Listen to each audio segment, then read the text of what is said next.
ஆண்டவர் இயேசுவில் பாசத்திற்குரிய சகோதர சகோதரிகளே, யோவான் நற்செய்தி 15வது அதிகாரம் 9வது இறைவார்த்தையிலே நாம் வாசிக்கிறோம். என் தந்தை என் மீது அன்பு கொண்டுள்ளது போல நானும் உங்கள் மீது அன்பு கொண்டுள்ளேன். ஆகவே என் அன்பில் நிலைத்திருங்கள்.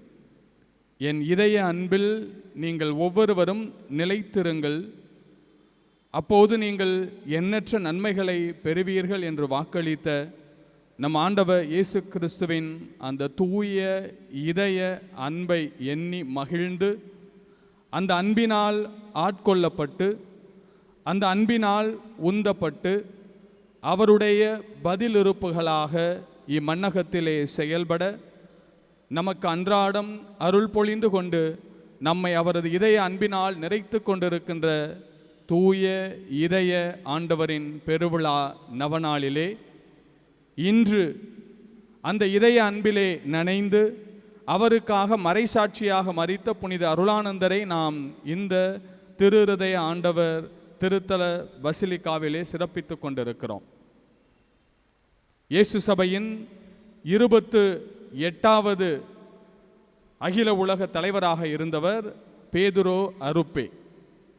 பீட்டர் அருப்பே.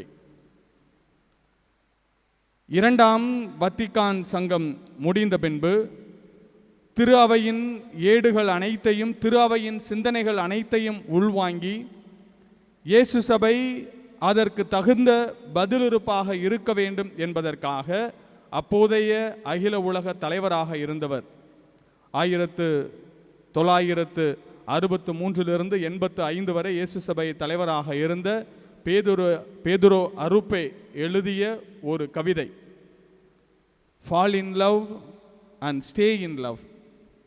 அன்பிலே விழுந்திடு, அன்பிலே நிலைத்திடு. அன்பிலே நீ விழுந்திடு, அன்பிலே நீ நிலைத்திடு. அப்போது அதுவே அனைத்தையும் தீர்மானிக்கும். அன்பு ஒன்றே அனைத்தையும் தீர்மானிக்கும். ஒரு முழு நிறைவான நிலையான வழியில் அன்பில் விழுவதை விட, ஆண்டவர் இயேசுவை அந்த அன்பில் கண்டுகொள்வதை விட எளிய யதார்த்தம் ஒன்று இந்த உலகிலே எதுவும் இல்லை. ஆண்டவர் இயேசுவை கண்டுகொள்வதை விட எது நிறைவானதோ நிலையானதோ அதில் நாம் நிலைப்பதை விட எதுவும் எளிய யதார்த்தம் இல்லை இந்த உலகத்திலே. நீ எதோடு அன்பு கொண்டிருக்கிறாயோ, எது உன் கற்பனையை களவாடுகின்றதோ அதுவே உன் அனைத்தையும் தீர்மானிக்கும். காலையில் உன்னை படுக்கையிலிருந்து எது எழச் செய்கிறதோ, காலையில் உன்னை படுக்கையிலிருந்து அதுவே எழச் செய்யும். மாலையில் நீ என்ன செய்கிறாய் என்பதையும், வார இறுதியிலே நீ என்ன செய்ய போகிறாய் என்பதையும், நீ என்ன வாசிக்கிறாய், என்ன அறிகிறாய், உன் இதயத்தை எது ஆட்கொள்கிறது, நீ என்ன செய்ய வேண்டும் என்று யோசிக்கிறாய், இவை எல்லாவற்றையும் தீர்மானிப்பது நீ எதிலே அன்பிலே விழுகிறாய் என்பது, அல்லது எந்த அன்பிலே நீ நிலைத்திருக்க வேண்டும் என்று முடிவு செய்கிறாய் என்பது. எது உன்னை எழுப்ப வேண்டும், எது உன்னை இயக்க வேண்டும், எது உன்னுடைய வாழ்வை தீர்மானிக்க வேண்டும் என்பதை உன்னுடைய வாழ்வுக்கு கற்றுத்தருவது நீ எந்த அன்பிலே விழுகிறாய் என்பது. எனவே உன்னை மகிழ்விலும் நன்றியிலும் பூரிக்க செய்வது அந்த அன்பு என்பதையும், அந்த அன்பிலே நீ விழுவதால், அந்த அன்பிலே நீ நிலைத்திடுவதால் உன்னுடைய வாழ்வின் அனைத்தும் தீர்மானிக்கப்படும் என்று fall in love, stay in love என்று பேதுரு அருப்பே அந்த கவிதையிலே எழுதி முடிப்பார். அன்பிலே விழுந்திடு, அன்பிலே நிலைத்திடு. ஆண்டவர் இயேசுவின் அன்பில் விழுந்தோம் என்றால், அந்த ஆண்டவர் இயேசுவின் இதய அன்பில் நாம் நிலைத்திருந்தோம் என்றால், அந்த அன்பு ஒன்றே நம்முடைய வாழ்வின் எல்லாவற்றையும் தீர்மானித்தது என்றால், அந்த இதய அன்பு ஒன்றே நம்மை ஒவ்வொரு நாளும் இயக்கியது என்றால், அந்த இதய அன்பு ஒன்றே நாம் எப்படி இயங்க வேண்டும், எப்படி செயல்பட வேண்டும், எவ்வாறு அவரது கரங்களாக இம்மண்ணுலகிலே நாம் விளங்க வேண்டும் என்பதை நாம் தீர்மானித்தோம் என்றால், இன்று நாம் சிறப்பிக்கின்ற புனித அருளானந்தரை போல நாமும் ஒரு புனிதராக இம்மண்ணுலகிலே விளங்குவோம். இயேசுவில் அன்புமிக்க சகோதர சகோதரிகளே, ஆண்டவர் இயேசுவின் இதய அன்பிற்கும் புனித அருளானந்தருக்கும் நெருங்கிய தொடர்பு உண்டு. எவ்வாறெனில், ஆண்டவர் இயேசுவினுடைய இதய அன்பு பக்தியை முதலில் நமக்கு அறிமுகப்படுத்தியவர் மார்கரெட் மேரி தி அலகாக். பிரான்ஸ் நாட்டிலே 1673ஆம் ஆண்டு அவருக்கு காட்சியானது தரப்பட்டது. அவர் பிறந்த ஆண்டு 1647. புனித அருளானந்தர் பிறந்த ஆண்டு 1647 மார்ச் மாதம் 1ஆம் தேதி.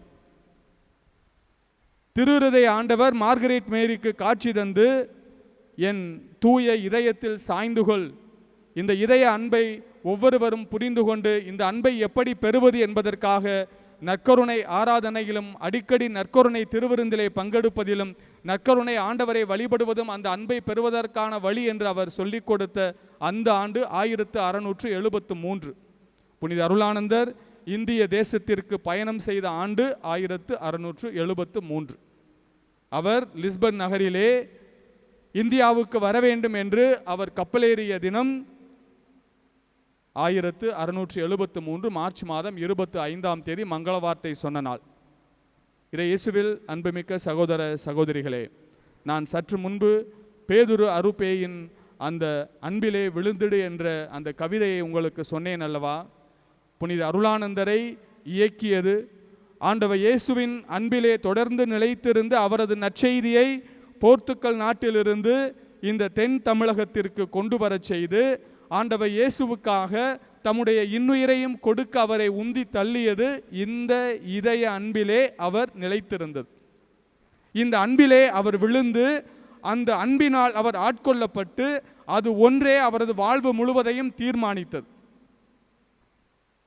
தான் எங்கு செல்ல வேண்டும், எத்தகைய கடும் முயற்சிகளை எடுக்க வேண்டும், எவ்வளவு பெரிய தியாகங்களை செய்ய வேண்டும் என்றெல்லாம் அவரை இயக்கியது இந்த இதய அன்பிலே அவர் நனைந்ததால் தான். ஆண்டவர் இயேசுவினுடைய இதய அன்பை அவர் முழுவதுமாக உள்வாங்கியதுதான் அவரை இந்த தமிழகத்திற்கு கொண்டு வந்தது. அம்பலக்காட்டிலே அவர் தமிழ் பயின்றதாக இருக்கலாம், எத்தனையோ காடுகளையும் ஆறுகளையும் அவர் கடந்த அந்த கடும் பயணங்களாக இருக்கலாம், மொழி தெரியாத, உணவு கலாச்சாரம் முழுவதும் மாறுபட்ட எத்தனையோ சிக்கல்களையும் இன்னல்களையும் மேற்கொண்டு ஆண்டவர் இயேசுவினுடைய நற்செய்தியை ஒரு இடத்திலே அறிவிக்க வேண்டும், எண்ணற்ற நபர்களை மனமாற்ற வேண்டும் என்றால் அது அவ்வளவு எளிதான காரியம் அல்ல. அவை எல்லாவற்றையும் செய்ய வேண்டும் என்றால் ஆண்டவர் இயேசு அவரோடு உடனிருந்திருக்க வேண்டும். அவர் அவருடைய அன்பை ஒவ்வொரு நாளும் அனுபவித்து சுவைத்து மகிழ்ந்திருக்க வேண்டும். அன்பு என்றால் என்ன என்று அவர் முழுவதுமாக அறிந்திருக்க வேண்டும். புனித இஞ்ஞாசியாருடைய ஆன்மீக பயிற்சிகளிலே அவர் சொல்வதைப் போல ஒவ்வொரு இயேசு சபையாளனுடைய குறிக்கோளும் இந்த ஆன்மீக பயிற்சியிலே ஆண்டவராகிய இயேசு கிறிஸ்துவை ஆழமாக அறிந்து கொள்ளவும், to know him deeply, to love him intimately, அவரை உள்ளார்ந்த விதமாக மனமார்ந்த விதமாக இதயபூர்வமாக அன்பு செய்வதும் அவரை நெருக்கமாக பின்பற்றுவதும், டு ஃபாலோ ஹிம் க்ளோஸ்லி. இந்த 3 காரியங்களையும் ஆன்மீக பயிற்சிகளிலே ஒருவர் மேற்கொண்டு அவருக்காக தன்னுடைய இன்னுயிரையும் கொடுப்பதற்காக தன்னையே முழுவதுமாக கையளிப்பது. புனித இஞ்ஞாசியார் சொல்வார், அன்பை 2 வகைப்படுத்தலாம். ஒன்று அன்பை நாம் இது உண்மையான அன்பு என்பதை தீர்மானிப்பது 2 விதங்களிலே நாம் தீர்மானிக்கலாம். ஒன்று, அன்பு அதிகம் பேசாது அதிகம் செய்யும். அன்பானது வார்த்தைகளிலே சொல்லப்படுவதல்ல, செயலிலே வெளிப்படுவது.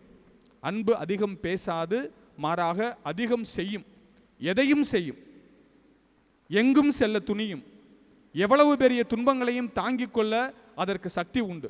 அது எதையும் எளிதாக சொல்லாது, வாயால் சொல்லாது, செயல்களால் செய்யும். இது ஒரு வகை. அன்பு என்பது தூய்மையான அன்பு என்பதை நாம் புரிந்து கொள்வதற்கு இஞ்ஞாசியார் சொல்லிக் கொடுக்கின்ற ஒரு வகையிலே அதை நாம் ஆராய்வதற்கு இது ஒரு வகை. அன்பு செயலிலே வெளிப்படும். இரண்டாவது, அன்பு என்பது எதிலே வெளிப்படும் என்றால் பெற்றுக்கொள்வதில் அல்ல, மாறாக கொடுப்பதில். யாரொருவர் பெற்றுக்கொள்வதில் அதிகம் நாட்டம் காட்டாமல் கொடுப்பதிலே அதிகம் நாட்டம் காட்டுகின்றார்களோ அது தூய்மையான அன்பு என்று அவர் சொல்லுவார். புனித அருளானந்தர் இவற்றை உள்வாங்கியவர்களாக ஆண்டவர் இயேசுவை முழுவதுமாக இதயபூர்வமாக அன்பு செய்து அவரை நெருக்கமாக பின்பற்றுவதற்காக தன்னிடமிருந்த எல்லாவற்றையும் கொடுக்க ஒவ்வொன்றையும் செயலிலே காட்டுவதற்காக அவர் இந்த தமிழகத்திலே பணிபுரிந்தார். செஞ்சி தொடங்கி திருவண்ணாமலை, ஆவூர், வேலூர், தஞ்சாவூர், கும்பகோணம், ஏன் திருநெல்வேலி, பாளையங்கோட்டை, இப்போது பசிலிக்காவாக உயர்த்தப்பட்டுள்ள பரலோகமாதா பேராலயம், பரலோகமாதா காமநாயக்கன்பட்டியிலே உள்ள பரலோகமாதா பேராலயத்திலே பங்கு தந்தையாக இருந்திருக்கிறார். இவை எல்லா இடங்களுக்கும் சென்றுவிட்டு இறுதியாக அவர் மரவ நாட்டிற்கு வருகிறார். மரவ நாட்டிலே ஓரியூரிலே அவரது தலை கொய்யப்பட்டாலும் அவர் செல்லாத இடங்கள் இல்லை. இங்கு தொடங்கி வட தமிழகம் தொடங்கி தென் தமிழகம் செல்லுகின்ற அளவுக்கு எவ்வளவு பெரிய நடைபயணங்களை அவர் மேற்கொண்டிருக்க வேண்டும், எவ்வளவு கஷ்டங்களை அவர் அனுபவித்திருக்க வேண்டும். இவை எல்லாவற்றையும் செய்ய ஒருவருக்கு சக்தி கிடைக்கிறது என்றால் அது ஆண்டவர் இயேசுவினுடைய இதய அன்பு ஒன்றாக மட்டும்தான் இருக்க முடியும். அதை கடந்து அவருக்கு எந்த சக்தியும் கிடைத்திருக்காது.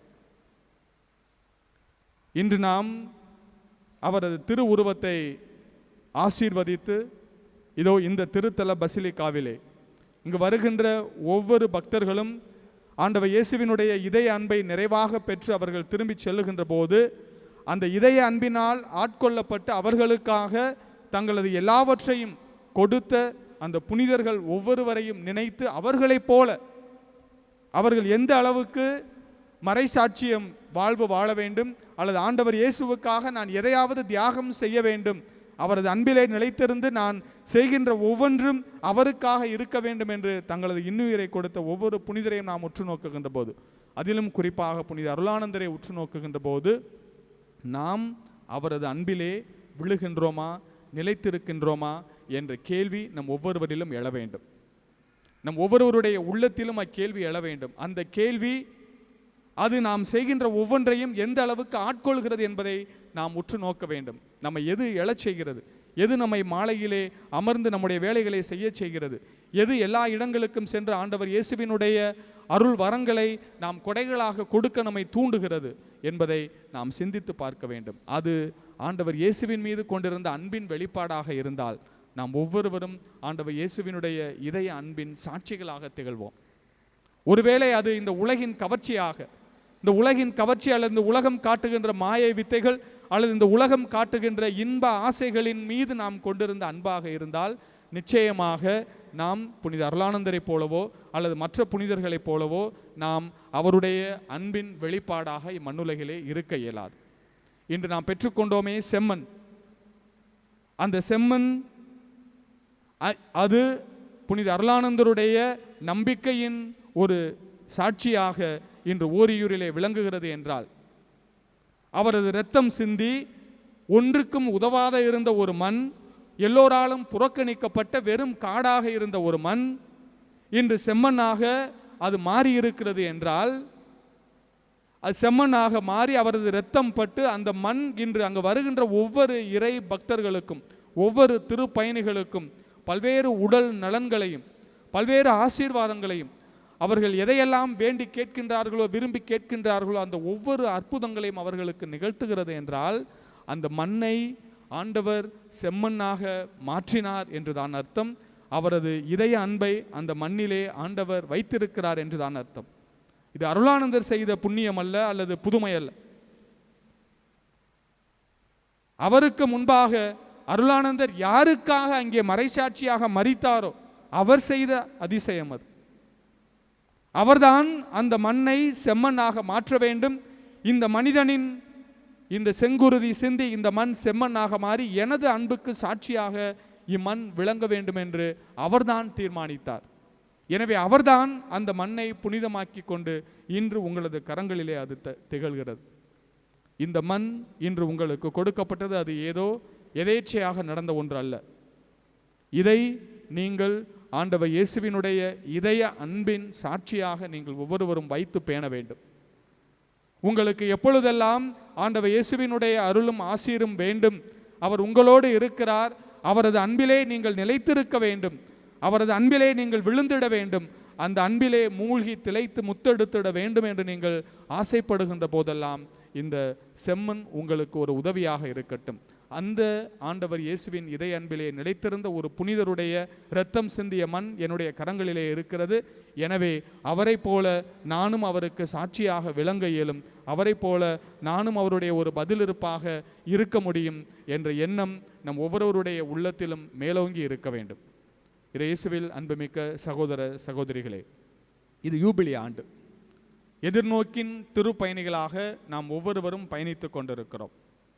இந்த யூபிலி ஆண்டிலே நாம் ஒவ்வொருவரும் ஆண்டவர் இயேசுவினுடைய பிறப்பால் நாம் எந்த அளவுக்கு மகிழ்ந்தோமோ அதே போல இந்த நம்பிக்கை தருகின்ற இந்த யூபிலி ஆண்டிலே நாம் அவரது இதய அன்பிலே நிலைத்திருக்கின்ற போது நாம் பெற்றுக்கொள்ளுகின்ற ஒவ்வொரு நன்மைத்தனங்களும் நம்மை மற்றவர்களுக்கு, நாம் பெற்றுக்கொண்ட நன்மைத்தனங்கள் வழியாக மற்ற நம் சகோதர சகோதரிகளும் இந்த இயற்கையும் பலனடைய வேண்டும், அவர்களும் பெற்றுக்கொள்ள வேண்டும். நம்மிடமிருந்து அவர்களும் பெற்றுக்கொள்ளுகின்ற போதுதான் இந்த அன்பானது நிறைவு பெறுகிறது என்பதை நாம் உணர்ந்து செயல்பட வேண்டும். இது ஏதோ நம்மோடு வைத்துக் கொள்வதற்காக அல்ல. நாம் பெறுகின்ற ஒவ்வொரு ஆசீர்வாதமும், நாம் ஆண்டவர் இயேசுவிடமிருந்து பெற்றுக்கொள்கின்ற ஒவ்வொரு அருள் வரங்களும் நாம் மட்டும் நன்றாக இருக்க வேண்டும் அல்லது எனது குடும்பத்தில் உள்ளவர்கள் மட்டும் நன்றாக இருக்க வேண்டும் என்பதற்காக அல்ல. மாறாக நாம் ஒவ்வொருவரும் மற்றவர்களும் அதை நிறைவாக பெற்றுக்கொள்ள நாம் அவர்களுக்கு தாராளமாக கொடுப்பதில்தான் உண்மையான அன்பு விளங்குகிறது என்பதை உணர்ந்து வாழ அழைக்கப்படுகிறோம். இயேசுவில் அன்பார்ந்த சகோதர சகோதரிகளே, புனித அருளானந்தர் நமக்கு கற்றுத்தருவது அதுதான். அவரை போல நாமும் எவ்வளவு துன்பங்கள் வந்தாலும் ஆண்டவர் இயேசுவுக்காக நமது இன்னுயிரை கொடுக்க துணிய வேண்டும். இன்னுயிரை கொடுக்க வேண்டும் என்கின்ற போது நாம் உடனடியாக அவரை போல எங்காவது சென்று தலையை நீட்டி நம்முடைய தலையை யாராவது வெட்ட வேண்டும் என்றல்ல.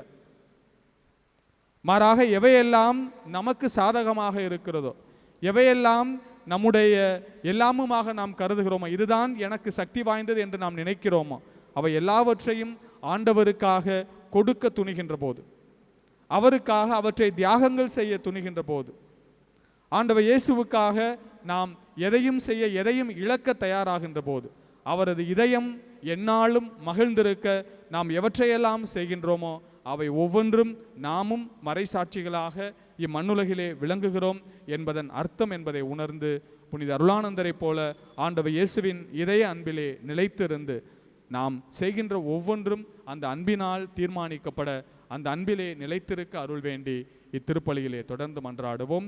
இறைவன் நம்மை நிறைவாக ஆசீர்வதிக்கட்டும். ஆமேன்.